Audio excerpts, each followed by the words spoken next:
আসসালামু আলাইকুম ওয়া রাহমাতুল্লাহি ওয়া বারাকাতুহু। সম্মানিত শিক্ষার্থী বন্ধুরা, আপনাদের সামনে হাজির হয়েছে আজকের সবচেয়ে ৫টি গুরুত্বপূর্ণ রচনা নিয়ে, যেগুলো আমাদের পঞ্চম শ্রেণীর শিক্ষার্থীদের জন্য অর্ধবার্ষিকী পরীক্ষা বা প্রথম সাময়িক পরীক্ষা বা প্রথম মডেল টেস্ট পরীক্ষার জন্য খুবই গুরুত্বপূর্ণ। ক্লাসটি যদি ভালো করে বুঝতে চান, অবশ্যই শেষ অবধি পর্যন্ত না টেনে দেখার জন্য বিশেষভাবে অনুরোধ করছি। চলুন তাহলে আমরা প্রথমত একটি প্যারাগ্রাফ বা সারকম্পোজিশন আপনাদেরকে দেখানোর চেষ্টা করছি। প্রথমত দেখছি আমরা অ্যান ইংলিশ ল্যাঙ্গুয়েজ ক্লাব আমাদের পঞ্চম শ্রেণীর শিক্ষার্থী বন্ধুদের জন্য সবচেয়ে গুরুত্বপূর্ণ এবং প্রথম পেজের বা প্রথম পেজের যে আমাদের সারকম্পোজিশনের দরকার সেটা হচ্ছে এটি, an English language club. An English language club is a place where people come to practice English. They read English newspaper and magazines here. They listen to CD and watch movies on DVD too. They also practice speaking English. The club play an important role to improve their English. এটি হচ্ছে আমাদের সব পঞ্চম শ্রেণীর পরীক্ষার্থী শিক্ষার্থী বন্ধুদের জন্য সবচেয়ে গুরুত্বপূর্ণ ফার্স্ট পেজের একটি সারকম্পোজিশন। এরপর আমরা ২ নম্বরটি দেখে নেব। ২ নম্বর দেখতে পাচ্ছি how to improve English language. ঠিক আছে, আপনারা যদি চান যে এটাকে কিভাবে করে মুখস্থ করবেন সেই বিষয়টা আমি আপনাদের দেখাই দিচ্ছি। এখানে লিখে আছে, প্রথমত লিখে আছে যে ইংলিশ অ্যান্ড ইন্টারন্যাশনাল ল্যাঙ্গুয়েজ, ইংরেজি একটি আন্তর্জাতিক ভাষা। We should improve English to communicate easily বা clearly with the people of other countries. We should আমাদের উচিত ইমপ্রুভ উন্নতি করা, ভালো করা ইংরেজিতে, তো কমিউনিকেট যোগাযোগ ব্যবস্থা ক্লিয়ারলি পরিষ্কারভাবে with the people of the people বা আদার্স পিপল অন্যান্য দেশের কান্ট্রিজ অন্যান্য দেশের বা লোকদের সাথে সহজে কমিউনিকেশন ভালো করা, উন্নতি করার ক্ষেত্রে আমাদের ইংরেজি ভাষা বা ভাষাকে উন্নত করা উচিত। এরপরে আমরা এখানে দেখতে পাচ্ছি যে আমাদের পরবর্তী যেটা বলেছে যে আমরা এখান থেকে দেখতে পাচ্ছি উই শুড আমাদের উচিত ওয়াচ ইংলিশ নিউজ আমাদের ইংরেজি খবর বা দেখা উচিত। তারপরে বলছে এন্ড কার্টুন দেখা উচিত টিভি থেকে, and read English news paper এবং ইংরেজি পড়া পত্রিকা উচিত, or story books daily to improve our English. আমাদের ইংরেজিতে আমরা যদি ভালো করতে চাই, আমাদের দৈনন্দিন ইংরেজিতে টিভি দেখা উচিত, কার্টুন দেখা উচিত, পত্রিকা পড়া এবং অন্যান্য ইংরেজি স্টোরি বইগুলো আমাদের পড়া উচিত, এটা বলেছে। তারপরে বলা হচ্ছে ইন দ্য ক্লাসরুম শ্রেণীকক্ষে we should practice speaking English with our classmate and teacher, এবং আমাদের উচিত শ্রেণীকক্ষে আমাদের বন্ধু বান্ধব এবং আমাদের শিক্ষকদের সাথে ইংরেজিতে কথোপকথন বা কথা বলা উচিত, এটা বলেছেন।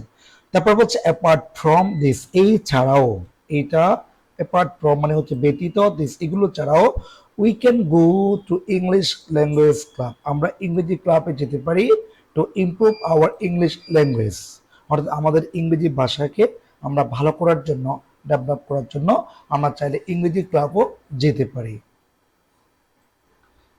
তাহলে এরপর আমি কি করব, আমরা পরবর্তীটি দেখানোর চেষ্টা করছি। পরবর্তী সৈকত ফ্যামিলি সবচেয়ে গুরুত্বপূর্ণ, এটা দুইটা আপার শর্ট কম্পোজিশন আমাদের বন্ধুর জন্য এসে থাকে। একটা হচ্ছে মাই ফ্যামিলি, আমি দুইটাই যোগ করেছি, আর একটা হচ্ছে সৈকত ফ্যামিলি, সৈকতের পরিবার।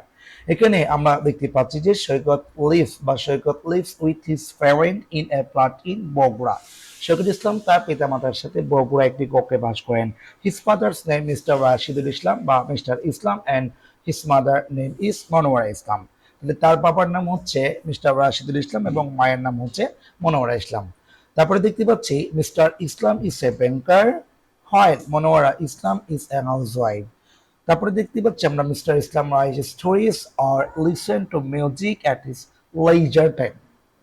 On the other hand, অপরপক্ষে Monowara Islam enjoy swim in her spare time বা ফ্রি টাইম।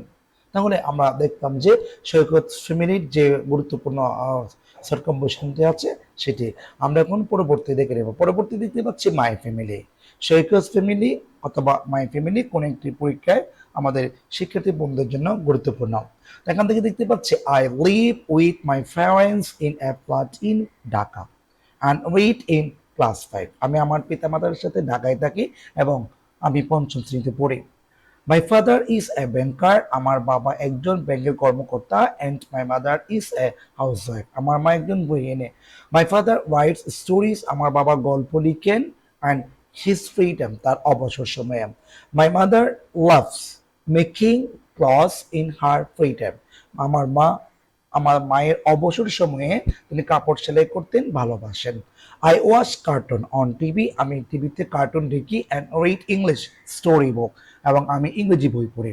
এভরিডে, প্রতিদিন। টু ইমপ্রুভ মাই ইংলিশ, আমার ইংরেজিতে ভালো করার জন্য আমি প্রতিদিন ইংরেজি বই পড়ি বা ইংরেজি গল্পের বই পড়ি, বা ইংরেজিতে প্রতিদিন আমরা যারা উন্নতি করতে পারি। এরপর আমরা পরবর্তী আরেকটি দেখে নেব।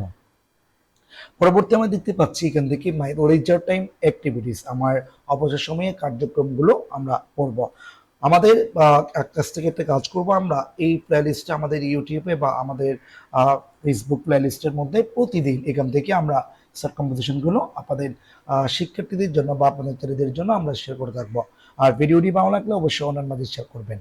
তো আমরা এখন দেখতে পাচ্ছি মাই লেজার টাইম অ্যাক্টিভিটিস, আমার অবসর সময়ে যে গুরুত্বপূর্ণ কাজগুলো আছে সেই সংক্রান্ত বিষয় নিয়ে আমাদের যদি কোনো শর্ট কম্পোজিশন লিখতে বলে তাহলে আমরা এভাবে লিখবো। Leisure time means, free time বলতে বোঝায় free time. Leisure time means free time. অবসর সময় বলতে বোঝায় ফ্রি টাইম বা অবসর সময়।